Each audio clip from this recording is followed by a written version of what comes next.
BBC Spud. I am rubbish. Deanne, tell us who you are. Where are we?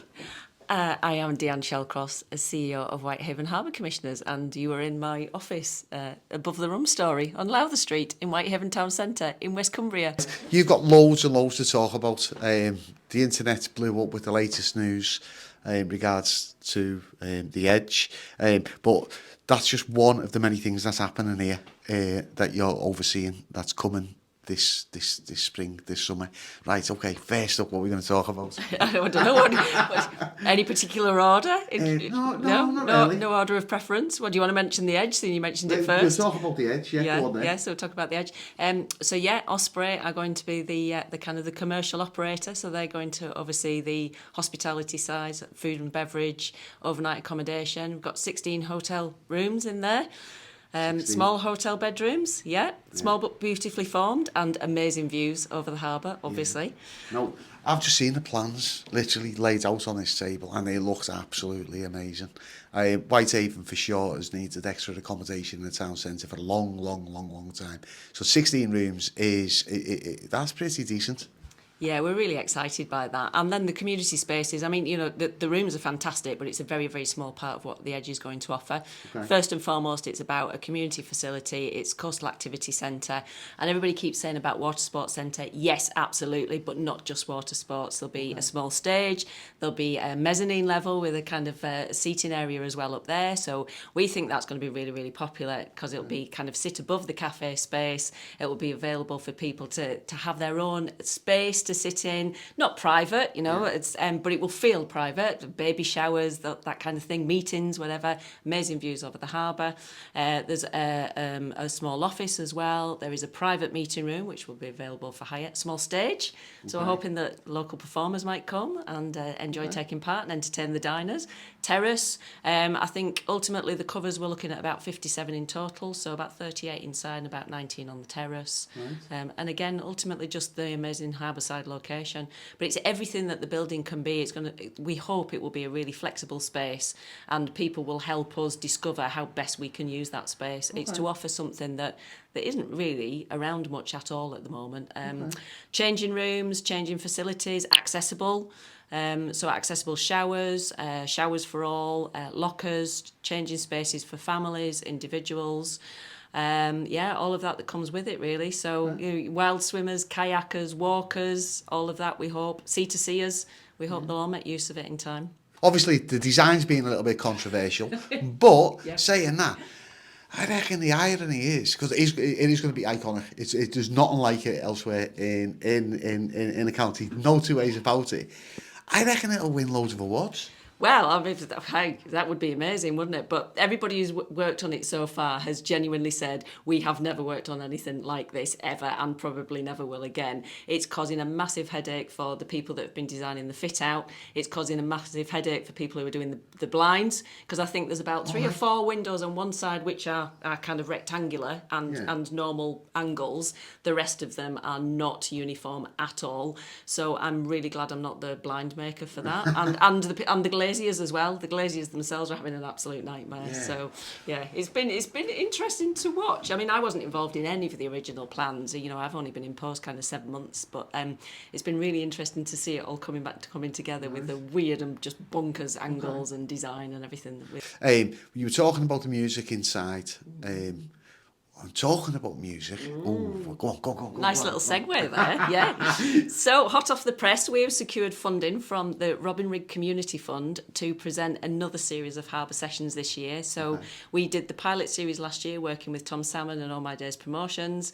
And we are delivering from April through to September monthly features with probably two each month, 2 local performers popping up under the hub on the harbour side. Again, entertaining people as they come down the harbour, all completely free. We will obviously pay the performers through the funding, but the people will be able to watch it for free. And this time, from Friday tea time, we're now moving it to a Sunday lunchtime. Nice. We just think, that Sunday lunchtime, kind of jazz feel, people walking down the harbour side. So it's going to be 3rd Sunday in every month, starting from April. And Tom has given me permission to announce the first lot of performers. Okay. Again, this hasn't got out public yet, so it is, I'm just consulting my notes so I don't get this wrong, Maddie Rose and Della Grave, and they both performed with us last year for Harbour Sessions and went down an absolute storm. In fact, every performer went down an absolute storm. So talented.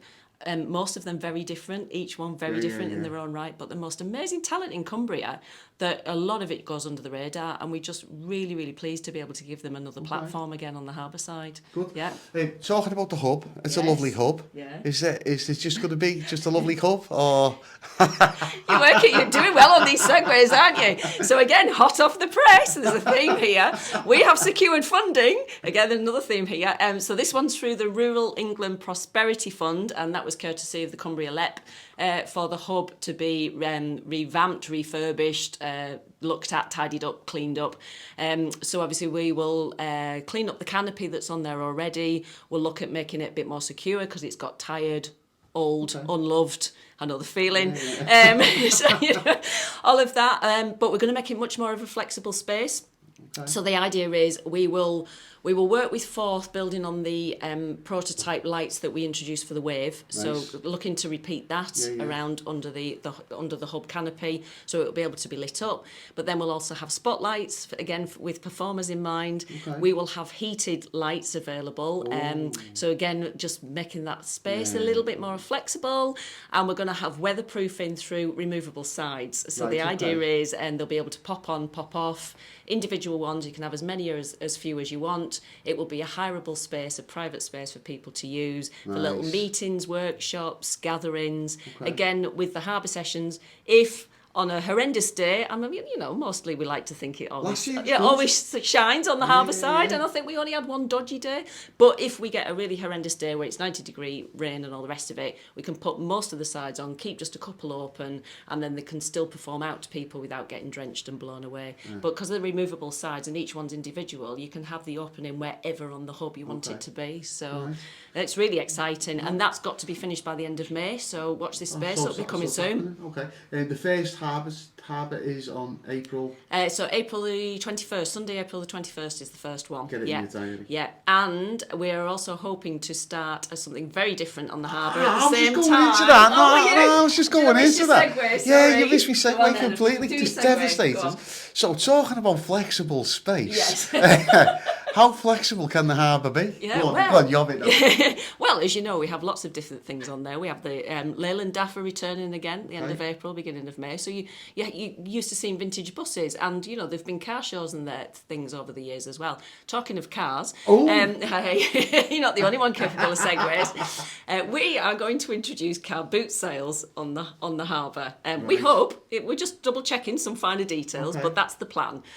So we really want to introduce some car boot sales again. Just give people something completely different, and it's getting used to using that space completely differently to what other people see it for at the moment. People come down, they love the harbour, they love going for a walk, but there isn't a lot of static footfall, and it's putting things on to try and encourage people to stay, support the amazing businesses around the harbour, and then hopefully go into town itself and support town as well while they're there. Okay, and the first car boot and Sunday sessions is going to be on April 21st. April the 21st, yep, tied in with the harbour sessions, So we've talked about the Edge, the harbour sessions, the hub, car boot sales.